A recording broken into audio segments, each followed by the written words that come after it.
کیا کہا؟ اللہ لسنس، اللہ اس کی سنتا ہے جو کہ اس کی تعریف کرتا ہے۔ پھر آپ نے فوراً کھڑے ہو کر کیا کہا؟ ربنا لک الحمد، تعریفیں تو ہے ہی تیری ساری۔ اب اس کے فوراً بعد وہ سجدے میں چلے جاتے ہیں، فوراً بعد سجدے میں چلے جاتے ہیں۔ نبی پاک نے فرمایا سجدے میں دعائیں کثرت سے مانگو، کیونکہ اللہ کے قریب ہوتا ہے بندہ۔ سجدہ میں دعا کرنا مستحب ہے، کیوں؟ اس لیے کہ یہ دعا کی قبولیت والی جگہ ہے، prayers are accepted۔ اور یہ بات آپ کے لیے شاید نہیں ہو کہ سجدے کے اندر دعائیں کر سکتا ہے بندہ۔ اگر نفل نماز ہو نا، نفل نماز کا سجدہ ہو تو اس میں آپ سبحان ربی الاعلیٰ تو پڑھتے ہیں نا، اس کے بعد آپ قرآن و حدیث میں جو دعائیں آئیں وہ کریں۔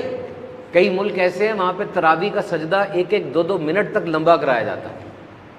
تراویح نفل نماز ہے نا، نفل سے مراد وہ فرض نہیں ہے، تو وہ آپ جب کرتے ہیں تو وہاں پر بڑی دیر تک وہ دعا کرتے رہتے ہیں، دعا کرتے رہتے ہیں۔ تو یہ پورا پروسیجر آپ سیکھ لیں کہ سمع اللہ لمن حمیدہ، آل پریزز اور فار یو، اور پھر ربنا لک الحمد، اور پھر سجدے میں جا کے آپ دعائیں کریں، دعا کیا کریں۔ دعا ہتھیار ہے، دعا اہم ترین چیز ہے۔ دعا ہی آپ کے پاس، کبھی کبھار آپ کے پاس دعا ہی رہ جاتی ہے اور تو کچھ ہوتا بھی نہیں ہے۔ تو قیامت کے دن جب ایک صلہ بندے کو دیا جائے گا، ہی ول بی ریوارڈڈ، اچانک جیسے ابھی آپ کو لاٹری مل جائے، فون آ جائے آپ کو، جی تمہاری لاٹری نکل آئی ہے، بونس نکل آیا، آپ ایک دم پوچھیں گے نا کیوں نکلا ہے، کیا کیا تھا میں نے، کیا ہوا تھا؟ تو قیامت میں بھی ایک دم سے کسی بندے کو نا زیادہ انعام مل جائے گا، ایکسپیکٹیشنز بھی نہیں ہے، اور ایک دم انعام مل جائے گا۔ وہ بندہ پوچھے گا یہ کیا ہے ایک دم سے، میں نے تو کچھ ایسا نہیں تھا۔ تو جواب یہ ارشاد فرمایا جائے گا کہ یہ تیری وہ دعائیں ہیں جو تو نے مانگی اور دنیا میں اس کا اجر نہیں ملا، تو یہ آج تجھے اجر مل رہا ہے۔ پھر وہ جملہ کہے گا جو ہم سب نے سنا ہے کہ کاش میری کوئی دعا ہی قبول نہ ہوتی۔ تو اپنا لیازان مضبوط بنائیں۔ بندہ التجا اور منت سماجت اسی سے کرتا ہے جس کے ساتھ رشتہ ہوتا ہے، ہر ایک کے ساتھ تو نہیں سوری کیا جاتا، گرا تو نہیں جاتا۔ تو سجدے میں دعا مانگے۔ سجدے میں 2 کام ہو رہے ہوتے ہیں، ایک تو آپ کے پورے جسم کا جو سب سے بہترین حصہ ہے چہرہ، وہ زمین پر ہوتا ہے، عاجزی کا اظہار ہو رہا ہوتا ہے۔ دوسرا آپ کی زبان پہ رب کے اعلیٰ ہونے کا اقرار ہوتا ہے۔ یہ 2 کام ہیں تو سجدے 2 ہیں۔ تو جتنا آپ تعلق مضبوط کریں گے قرآن مجید سے، رب تعالیٰ کی ذات سے، اتنا آپ لبریٹ ہوتے جائیں گے، اتنے آزاد ہوتے جائیں گے۔ امام شافعی فرماتے ہیں قرآن مجید کی ایک ایسی آیت بھی ہے جو ظالم کے دل میں تیر اور مظلوم کے دل میں رکھا ہوا مرہم ہے۔ ظالم کے دل میں تیر، اس کے لیے تھریٹ ہے، اس کے لیے وارننگ ہے، اور مظلوم کے لیے مرہم ہے، اس کے لیے امید ہے۔ اور آیت پوچھا وہ کون سی ہے، تو فرمایا تیرا رب بھولنے والا نہیں ہے۔ اللہ اکبر، تیرا رب بھولنے والا نہیں۔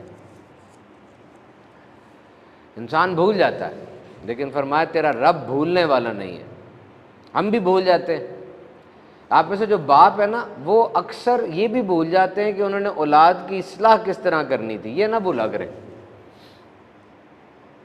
ایک تو آپ لوگوں نے جب اپنی اولاد کو درست کرنا ہے، اس کی کوئی غلطی نکال کے ٹھیک کرنا ہے، تو رول یہ ہے کہ when you catch the child red handed, don't do the correction at that very time, wait for 1 day۔ اگر آپ اپنے بچے کو غلطی کرتا پائیں تو ایک دم اس کے اوپر نہ چڑھ جائے، اے کیا کر دیا، ادھر آؤ۔ وہ اس وقت آپ کی سن نہیں رہا، وہ ڈیفینڈ کر رہا ہے، وہ دلائل دے رہا ہے، وہ ڈیفینسو ہوا ہے، وہ لسننگ نہیں کر رہا۔ ہاں اگر کوئی ڈینجرس چیز ہے تب تو آپ کو انٹرفیئر کرنا ہی پڑے گا، اگر کوئی خطرناک کام ہو گیا پھر تو آگے بڑھ کے روکنا پڑے گا، ورنہ 1 دن انتظار کرنا ہے۔ اس 1 دن میں انٹینسٹی بڑھ جائے گی، اور اب وہ بچہ جو ہے وہ 1 دن میں اس موڈ میں آ جائے گا کہ آپ کی بات کو سنیں، ایک دم اصلاح نہ کرے۔ جیسے ایک بندہ کہتا ہے کہ میرے ایک دوست نے مجھے بلایا، اس کا کوئی پلے تھا، کوئی اس کا فنکشن تھا، تو میں وہاں پر گیا، تو وہاں جا کر جب میں نے دیکھا تو بدترین اس نے پرفارمنس دی، ورسٹ پرفارمنس، اتنا برا اس نے وہ کام کیا کہ میں بتا نہیں سکتا۔ میں بیٹھا ہوا تھا کیونکہ میرا دوست تھا، وہ دینے کے بعد آیا، ہاں بتا میں نے کیسے کیا، بتا ذرا میں نے کیسا کیا آج. ایسا ہی ہوگا نا، اب کسی نے کرکٹ کھیلی اور کرکٹ کھیل کے آگے وہ بتاتا جی بتاؤ میں نے کیسے کھیلی، آپ اس کو یہی کہیں اچھا کھیلا تم نے، جھوٹ نہیں بولنا چاہیے. اس نے پھر کہا کہ یار اچھا میں آ گیا تھا، میں نے دیکھا تمہارا پلے سارا کچھ، جھوٹ بھی نہیں بولا اور یہ بھی نہیں کہا تم نے غلط کیا، کیونکہ اس وقت وہ جوش میں تھا، ایڈرینالن رش تھا پوری باڈی میں، وہ ایکسپیکٹ کر رہا تھا میری تعریف ہی کی جائے، اور آپ اس کو کہتے تم نے اچھا نہیں کیا تو تباہ ہو جائے گا. اس نے اس کو کچھ نہیں کہا. اگلے دن اس نے اس کو کافی پہ بلایا اور کافی پہ بلا کے بٹھایا اور کہا یہ تو نے حرکت کی ہے. اگلے دن تو سب سیٹل ہو چکا ہوا تھا. تو کریکشن جو ہے نا، کریکشن یہ اہم ترین لفظ ہے آپ کی زندگی کا. اس کے لیے ٹائم ڈھونڈیں، بچے کی کریکشن کب کرنی ہے. کریکشن بڑی امپورٹنٹ ہے. کریکشن تنہائی میں اصلاح کریں.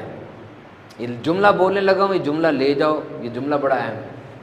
Correction done with love minus progress. Correction done with love minus progress. اگر کوئی آپ کی اصلاح کر رہا ہے، آپ کی غلطی نکال رہا ہے، آپ کو سکھا رہا ہے، سمجھا رہا ہے، اور دل میں وہ آپ سے پیار کرتا ہے، اخلاص کے ساتھ کر رہا ہے، تو یہ آپ کی زندگی کی سب سے بڑی نعمت ہے، آپ کی پروگرس ہے. جس طرح ماں کرتی ہے، جس طرح باپ کرتا ہے.